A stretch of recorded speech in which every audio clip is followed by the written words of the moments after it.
Hello সবাইকে, আমি তৃষিতা আর আমার নতুন একটা ব্লগে তোমাদের সকলকে ওয়েলকাম। ব্লগটা হচ্ছে ভাইফোঁটার দিনের। তো ভাইফোঁটার দিন বিকালে বেরিয়ে পড়েছিলাম কালী ঠাকুর দেখতে। তাই প্রথমবার আমি গেছিলাম কালী পুজোর প্যান্ডেল হোপিং করতে। কালী পুজোয় বলা ভুল, বাট কালী ঠাকুর দেখতে গেছিলাম। কোথায় দেখতে গেছিলাম আই গেস তোমরা গেস করতেই পারছো। হ্যাঁ, গেছিলাম নৈহাটিতে।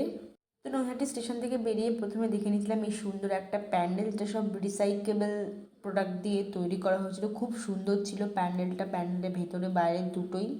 আর এই প্যান্ডেলের যে প্রতিমা, সেটা নিয়ে তো কোনো কথা হবে না। এমনি মা কালীর মুখ দেখলেই আমাদের মন জুড়িয়ে যায়। আর এই প্রতিমাটা খুব অসাধারণ ছিল। আর তারপরে চলে গেছিলাম আরও একটা প্যান্ডেলে। তোমরা যারা নৈহাটিতে ঠাকুর দেখতে যাও বা এই বছর গেছো, তারা জানো যে নৈহাটির প্যান্ডেলগুলো খুব পরপরই হয়, খুব একটা ডিস্টেন্স হয় না। মেন দেখার উদ্দেশ্য ছিল বড় মা। আর এই যে বড় মা দেখার জন্য লাইনটা জাস্ট দেখো।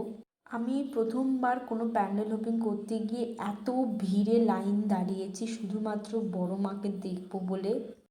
তারপরে আমি বড় মাকে দেখতে পেরেছিলাম কিনা সেটা দেখতে হলে অবশ্যই ফলো করতে হবে, সেটা দেবো আমি নেক্সট পার্টে। তো বড় মাকে দর্শন করার আগে আমরা দর্শন করে নিয়েছিলাম এই মা কালীকে। দেখতে খুবই সুন্দর, মুখটা বেশ স্নিগ্ধ